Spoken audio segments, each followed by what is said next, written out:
Now, it will cost you at least 28,000 shillings to quarantine in a government facility for 14 days, in accordance to the measures put in place by the Ministry of Health. Inbound passengers are supposed to undergo mandatory quarantine at a government-designated facility at their own cost. But is the process of getting the passengers into the facilities really working? Number of passengers was stuck at the Jomo Kenyatta International Airport in National Youth Service vehicles for hours before settling in at the designated area, painting a picture of unpreparedness by the government. KTN Saada Hassan talked to some distressed travelers.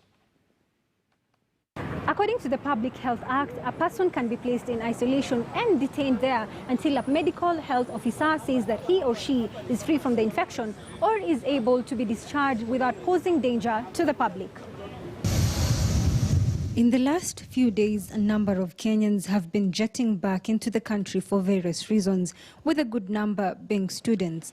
But after arriving into the country, they have not been allowed to access their homes and have had to make amends in settling in new homes for the next 14 days.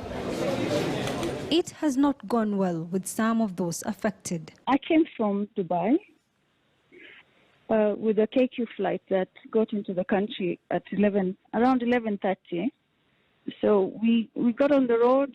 We took about 2-3 hours trying to get somewhere. So later, when we tried to confirm, they said we were coming to the Kenya School of Government. For some, like Sophia, not her real name, they chose not to pay for accommodation, leaving them no choice but to spend the night along the corridors at Kenya School of Government in Kabete. I did not sign. So what because happened? I was not assured that the night I am not okay paying that money. First of all, because I feel we're being extorted by our own government.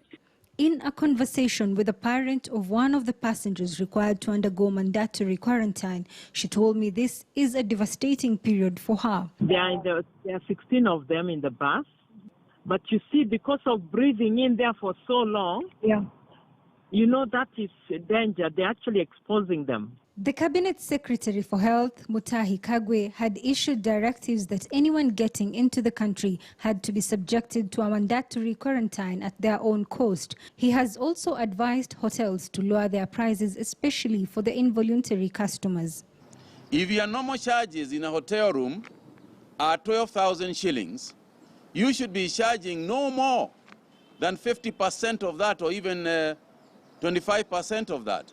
Confirmed cases of COVID-19 in the country stand at 25, with more than 500 contacts awaiting results. As the Ministry of Health battles mandatory quarantine for inbound passengers, the question that stands out is, has the government set up structures to ensure safe and smooth transition of the passengers from the airports to the quarantine facilities?